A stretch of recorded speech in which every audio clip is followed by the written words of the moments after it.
नमस्कार, आप देख रहे हैं दूरदर्शन किसान। मैं हूं आपके साथ ज्योत्सना टंडन।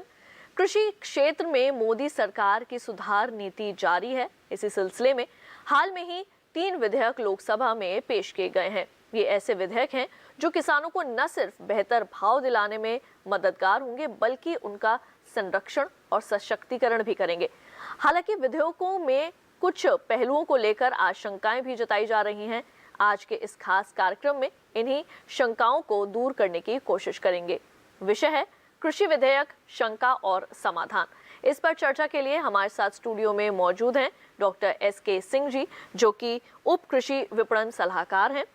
साथ ही हमारे साथ ऑनलाइन जो है वो जुड़ रहे हैं विजय सरदाना जी, जो कि कृषि व्यापार विशेषज्ञ हैं। आप दोनों का ही बहुत बहुत स्वागत है हमारे कार्यक्रम में। चर्चा की शुरुआत करने से पहले आइए देख लेते हैं एक खास रिपोर्ट।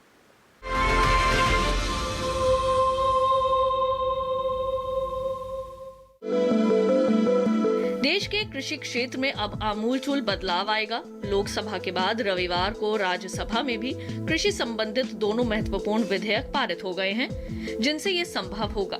ये है कृषक उपज व्यापार व वाणिज्य संवर्धन और सरलीकरण विधेयक 2020 तथा कृषक सशक्तिकरण एवं संरक्षण, कीमत आश्वासन व कृषि सेवा पर करार विधेयक 2020। इनके माध्यम से किसान को अपनी फसल किसी भी स्थान से किसी भी स्थान पर मनचाही कीमत पर बेचने की स्वतंत्रता होगी। किसान को महंगी फसलें पैदावार करने का अवसर मिलेगा और विधेयक इस बात का भी प्रावधान करता है कि बुआई के समय जो भी करार होगा उसमें कीमत का आश्वासन किसान को मिल जाएगा। किसान की संरक्षा हो सके, किसान की भूमि के साथ किसी भी प्रकार की छेड़छाड़ न हो, इसका प्रावधान भी विधेयक में किया गया है।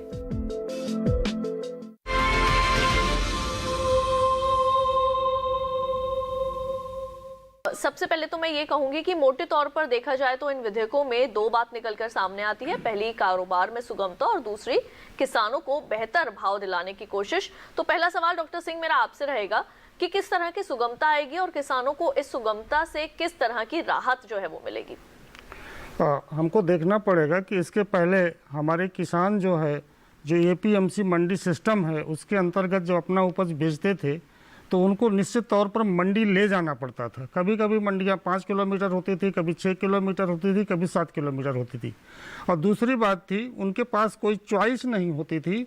मंडी में जा करके वो उन्हीं व्यापारियों को बेचना होता था जो मंडी के लाइसेंसी होते थे, और उनको दूर ले जाने में ट्रांसपोर्टेशन कास्ट और लागत उनको लगती थी, उसको उतराई में, लदाई में और तमाम प्रकार के खर्चे लगते थे। उस झंझट से वो बच गए। अब जो है व्यापारी यानी खरीदार स्वयं उनके घर आ जाएगा, उनके खेत पे आ जाएगा, उनके गोदाम पे आ जाएगा, उनके शीतगृह पे आ जाएगा। जहाँ चाहेंगे आपस में वो क्रय विक्रय का कार्य कर सकते हैं। इसलिए किसान को बहुत सहजता हो गई है। उनको अब कम पैसा, कम लागत लगाना पड़ेगा और नेट इनकम जो है उनकी बढ़ जाएगी इससे। जी डॉक्टर सरदाना, किसानों को बेहतर भाव दिलाने की बात भी इन विधेयकों में की गई है, तो ऐसे कौन से प्रावधान हैं जो बेहतर भाव की उम्मीद जगाते हैं किसानों में? देखिए, सबसे पहले तो जितने विधेयक और जो कानून आए हैं, इसमें सबसे पहले तो किसानों का खर्चा कम हो। जब आपका खर्चा कम होता है तो निश्चित रूप से आमदनी बढ़ती है। दूसरा, आप आज कस्टमर से डायरेक्ट बात कर सकते हैं, तो आपको ये पता रहेगा कि जो बायर है, आपका जो खरीदार है, उसको क्या चाहिए जी। अगर आप टमाटर उगा रहे हैं और बायर ये कहता है कि आप मुझे छोटा टमाटर दीजिए और मैं आपको ज्यादा पैसे देने को तैयार हूं, या कोई बोलेगा आप मुझे कोई खास तरह का प्याज दे दीजिए, आप इसको बहुत बड़ा मत उगाने दीजिए, आप मुझे छोटे साइज का प्याज दे दीजिए, आलू मेरे को एक पर्टिकुलर साइज का दे दो। जैसी जरूरत होगी किसान उस हिसाब से सब्जी की या फसल की कटाई या तुड़ाई करके बायर को देगा, और बायर से अपने हिसाब से वो पैसे लेगा। क्योंकि किसान को भी पता है कि अगर बायर ले रहा है कोई चीज और उससे उसका फायदा है, तो किसान का भी हक बनता है कि वो अपना हिस्सा मांगे जी। तो दोनों में जब वार्तालाप होगा, एक दूसरे को तसल्ली देंगे, खर्चे कम होंगे, तो निश्चित रूप से वही व्यापारी जो पहले मंडी में जाता था और एक एवरेज क्वालिटी का सामान लेके आता था, उसमें उसकी वेस्टेज भी होती थी, हैंडलिंग चार्जेस भी लगते थे, बाकी समस्याएं भी होती थी, अब उसको स्पेसिफिक अपनी जरूरत के हिसाब से चीज मिल रही है, उसका व्यापार बढ़ रहा है। जब वो किसान के भरोसे अपना व्यापार बढ़ा रहा है, तो निश्चित रूप से कोई भी समझदार व्यापारी किसान को जोड़ के रखना चाहेगा, तो वो भी किसान को खुश रखेगा कि आप कहीं मत जाओ, मेरे साथ मिलके काम करो, मैं आपको पूरे पैसे दूंगा। अगर बाजार में आपको 10 रुपए मिलते हैं तो मैं आपको 11 दूंगा। तो निश्चित रूप से कंपटीशन होगा, क्वालिटी पे बात होनी शुरू होगी, बाजार के हिसाब से माल बनना शुरू होगा तो दाम भी बढ़ेंगे और दोनों का फायदा होगा। किसान भी नई तकनीकें सीखेगा, उसकी प्रोडक्शन एंड प्रोडक्टिविटी बढ़ेगी, क्वालिटी बढ़ेगी, तो ओवरऑल फायदा होना ही होना है जी। तो सरदाना जी, कहा जा सकता है कि यहाँ पे जो विन विन सिचुएशन है वो दोनों के लिए ही है, चाहे वो किसान हो चाहे वो हमारे व्यापारी हो। जिस तरह का सामान व्यापारियों को चाहिए वो किसानों तक वो अपनी मांग जो है वो पहुंचा सकते हैं, और जिस तरह का मूल्य किसान हासिल करना चाहते हैं वो उन्हें भी मिल सकता है।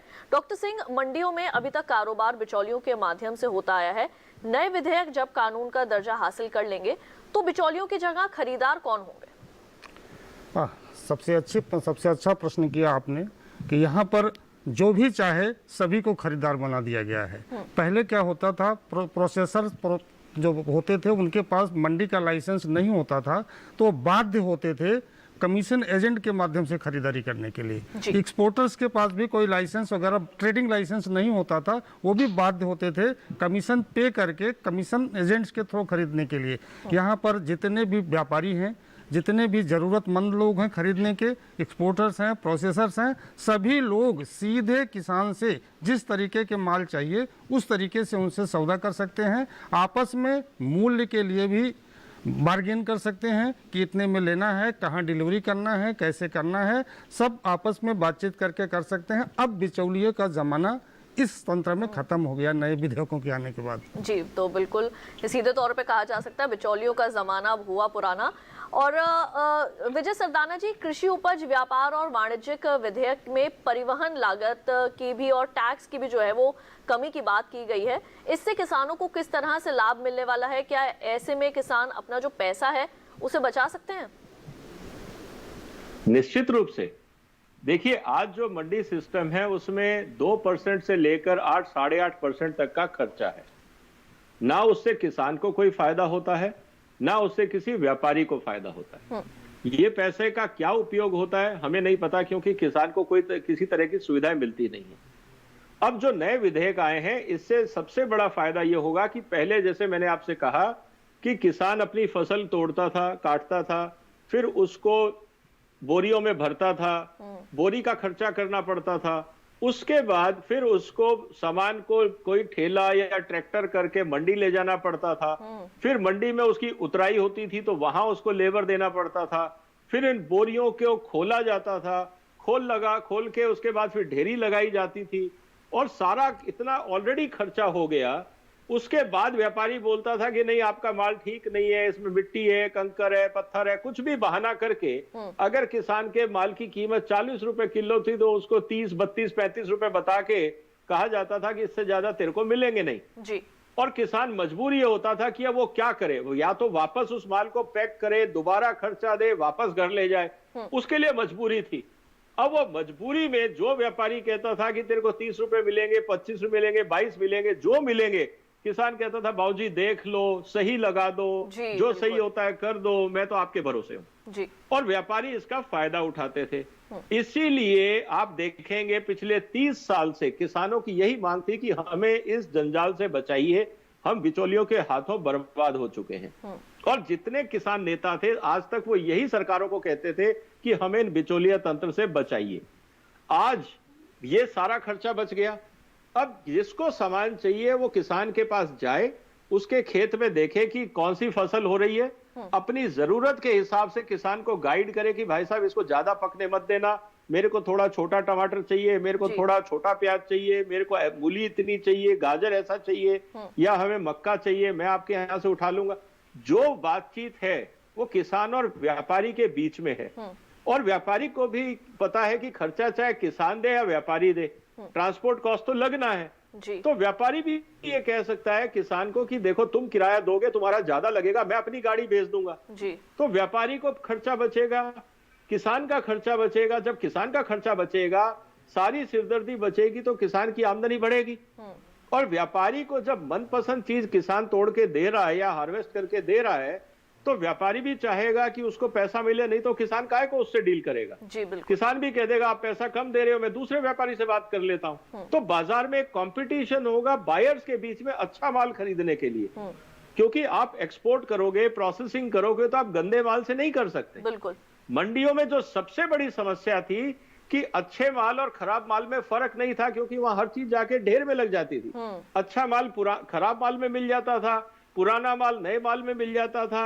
ना किसान को फायदा, ना खरीदार को फायदा, सिर्फ फायदा होता था बिचौलियों को। बिल्कुल बिल्कुल। तो यहाँ पर एक तरह से कहा जा सकता है कि जहाँ ट्रांसपोर्ट कॉस्ट जो है वो घटेगी, तो वहीं दूसरी ओर जो कम्युनिकेशन गैप है उसमें भी कमी आएगी, क्योंकि अब व्यापारी और किसान जो है वो आपस में ही बात कर सकते हैं, बिचौलियों के उनको जो है वो ज़रूरत नहीं है। डॉक्टर सिंह, बहुत से किसान अभी भी जो है वो कॉन्ट्रैक्ट फार्मिंग कर रहे हैं, यानी वो कंपनियों से सीधे संपर्क अभी भी जो है वो कर रहे हैं, और जैसा कि ये कहा जा रहा है कि कॉन्ट्रैक्ट फार्मिंग करके जो है वो किसानों को लाभ भी मिला है, तो इसके बारे में जो आपका अनुभव है उसके बारे में आप क्या बताना चाहेंगे? क्या सही में ऐसा करके किसानों की आमदनी बढ़ी है?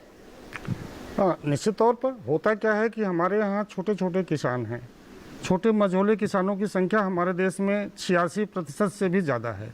ये लोग तकनीक को अपनी उपज उत्पादकता बढ़ाने के लिए नहीं लगा पाते हैं, और छोटी छोटी उपज होती है, उस केस में ये मंडी को भी नहीं ले जा पाते हैं, इकोनॉमिकल नहीं होता है, और खरीदार भी नहीं पाते हैं। तो इन परिस्थितियों में क्या होता है कि ऐसा होता नहीं, ऐसा हो ही रहा है। पोटैटो को देखें, बार्ले को देखें, जितने इस टाइप के कमर्शियल क्रॉप्स हैं उसमें जो खरीदार होते हैं, जिसे हम स्पॉन्सर कहते हैं, वो लोग सारी टेक्नोलॉजी शुरू से लेकर के आखिरी तक उपलब्ध कराते हैं। बुआई के समय ही ये सुनिश्चित हो जाता है कि भाई इतने पैसे में हम आपका चीज़ खरीदने वाले हैं। अभी तो नए जो विधेयक आ रहा है उसमें ये भी कह दिया गया है कि क्या फार्मूला होगा गारंटीड, मिनिमम गारंटीड फिक्स करने के लिए, वो फार्मिंग एग्रीमेंट में लगा दिया जाएगा।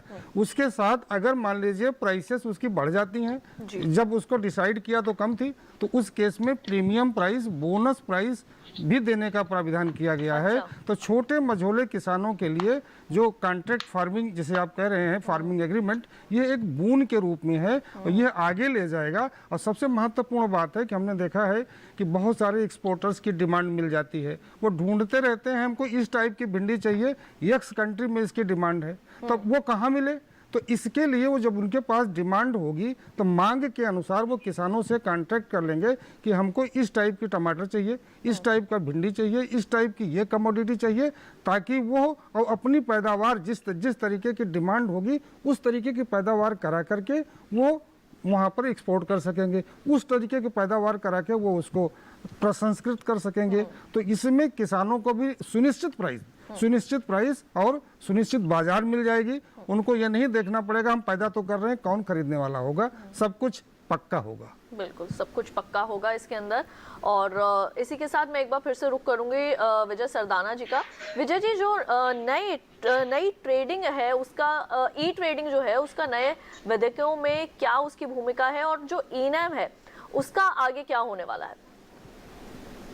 बहुत महत्वपूर्ण सवाल आपने किया। देखिए, आज हर किसान के पास मोबाइल है, और बहुत सारे ऐसे प्लेटफॉर्म हैं जहां पे ई ट्रेडिंग हो सकती है।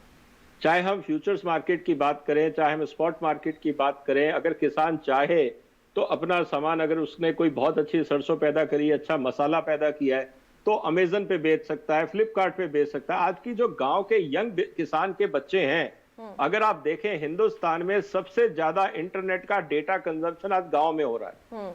और जो गांव के बच्चे हैं वो इग्नोरेंट नहीं है, वो आज सारे बच्चे सोशल मीडिया और ई कॉमर्स साइट से डील करते हैं, परचेजिंग करते हैं जी। और उस पे उनको ये हमें जरूर हमारे केवीकेज और एग्रीकल्चर यूनिवर्सिटीज को ट्रेनिंग देनी पड़ेगी कि हम ई कॉमर्स साइट का इस्तेमाल कैसे करें। पहली बात। दूसरी बात आपने करी ई नाम की। ई नाम में अभी एक कमी है कि आप अगर ई नाम पे रजिस्ट्रेशन करते हैं तो आपको अपना मंडी लाइसेंस नंबर डालना पड़ता है। अब उसकी जगह आपको अपना पैन नंबर डालना पड़ेगा।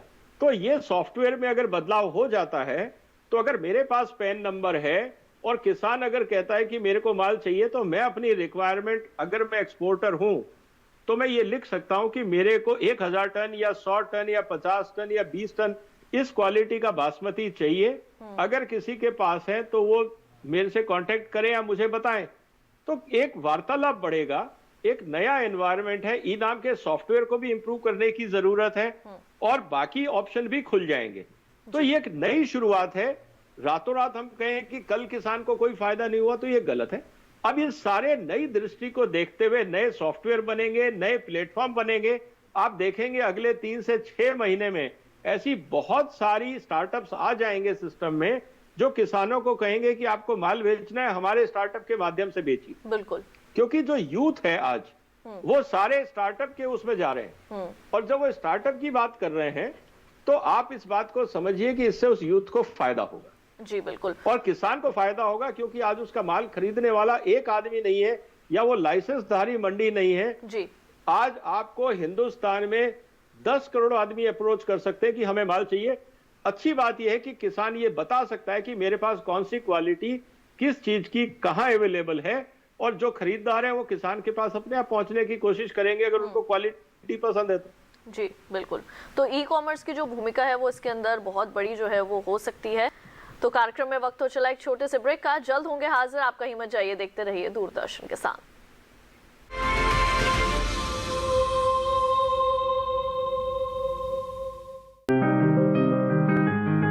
बीमारियों से कैसे बचेगी फसल, मवेशियों की मुश्किलों का क्या है हल, कहां से लाएं बीज, कितनी लगेगी खाद, किसानों के हर फोन का विशेषज्ञ देंगे जवाब। देखिए हेलो किसान लाइव सोमवार से शुक्रवार शाम 6 बजे।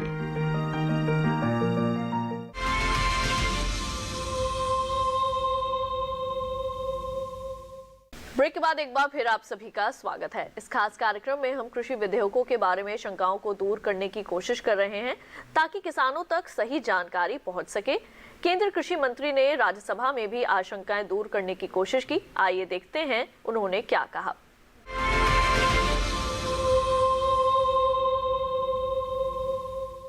कृषि उपज व्यापार एवं वाणिज्य संवर्धन एवं सरलीकरण विधेयक 2020 मुख्य प्रावधान किसानों को उनकी उपज के विक्रय की स्वतंत्रता प्रदान करते हुए ऐसी व्यवस्था का निर्माण करना जहां किसान एवं व्यापारी कृषि उपज मंडी के बाहर भी अन्य माध्यम से भी उत्पादों का सरलता पूर्वक व्यापार कर सकें। राज्य के भीतर एवं बाहर देश के किसी भी स्थान पर किसानों को अपनी उपज निर्बाध रूप से बेचने के लिए अवसर एवं व्यवस्थाएं प्रदान करना। परिवहन लागत एवं कर में कमी लाकर किसानों को उत्पाद की अधिक कीमत दिलाना। ई ट्रेडिंग के जरिए किसानों को उपज बिक्री के लिए ज्यादा सुविधाजनक तंत्र उपलब्ध कराना। मंडियों में अतिरिक्त व्यापार क्षेत्र में farm gate, cold storage, warehouse, प्रसंस्करण यूनिटों पर भी व्यापार की स्वतंत्रता। किसानों से प्रोसेसर्स, निर्यातकों, संगठित रिटेलरों का सीधा संबंध ताकि बिचौलिए दूर हों। आवश्यक वस्तु संशोधन विधेयक 2020 मुख्य प्रावधान अनाज, दलहन, तिलहन, प्याज एवं आलू आदि को अत्यावश्यक वस्तु की सूची से हटाना।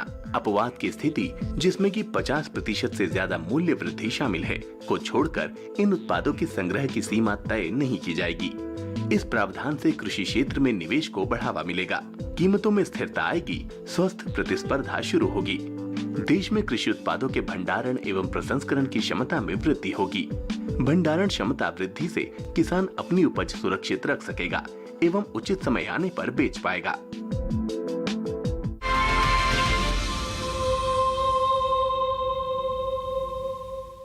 तो अभी आपने जाना उनके विचार और आइए कार्यक्रम में चर्चा की शुरुआत एक बार फिर से करते हैं। डॉक्टर सिंह, आपका मैं रुख करना चाहूंगी। आपसे मैं ये जानना चाहूंगी कि ब्रेक पर जाने से पहले हमने विजय सरदाना जी से ई ट्रेडिंग के बारे में जो है वो बात की थी। क्या इस पर आप भी अपने कोई विचार रखना चाहेंगे? हाँ, थोड़ा सा मैं उसमें जोड़ना चाहता हूँ।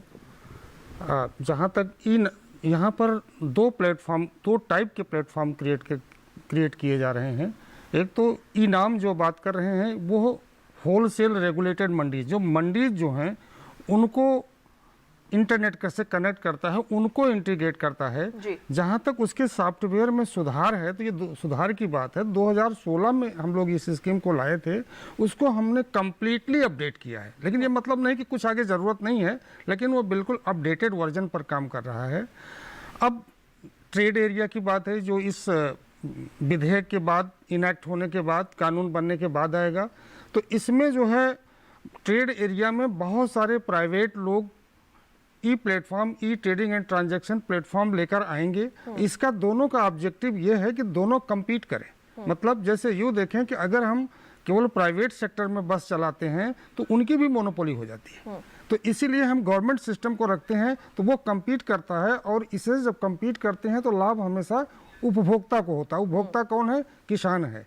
तो गवर्नमेंट का आशय यही है कि इन दोनों में compete कराया जाए, और इनाम चूँकि काफ़ी आगे निकल गया है, काफ़ी स्टैंडर्ड फॉर्मेट पर हो गया है, तो अब प्राइवेट सेक्टर में भी आएगा। तो किसान चाहे इस पर ट्रेड करें चाहे उस पर ट्रेड करें। जो मंडी सिस्टम पर जाना चाहते हैं वो इनाम पर ट्रेड कर सकते हैं, जो मंडी सिस्टम से बाहर रहना चाहते हैं वो इन इलेक्ट्रॉनिक प्लेटफॉर्म पर ट्रेड कर सकते हैं। साथ ही डॉक्टर सिंह ये भी कहा जा रहा है कि इन विधेयकों से जो किसान हैं उनका ज़मीन का जो स्वामित्व है वो खतरे में पड़ जाएगा। तो इसके बारे में ये कितना सही है और कितना गलत है?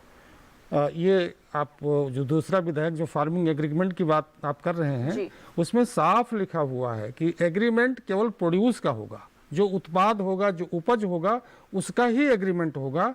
उसकी जमीन जायदाद से संबंधित कोई एग्रीमेंट नहीं होगा। इवन इसमें यह व्यवस्था की गई है कि स्पॉन्सर जो कंपनी है उसके खेत या कोई प्रीमाइसेस का मतलब मुर्गी पालन का अगर कॉन्ट्रैक्ट हो रहा है तो उसमें किसी प्रकार का अस्थाई स्ट्रक्चर भी नहीं बना सकता है। हाँ, अगर हो सकता है कि ऐसी ज़रूरत पड़ जाए खाद बीज या कुछ रखने के लिए, तो उसको जैसे ही ये कॉन्ट्रैक्ट टर्मिनेट होगा, ख़त्म होगा, उसको तोड़ देना पड़ेगा। यदि नहीं तोड़ता है तो उसका स्वामित्व जो है वो किसान के नाम हो जाएगा।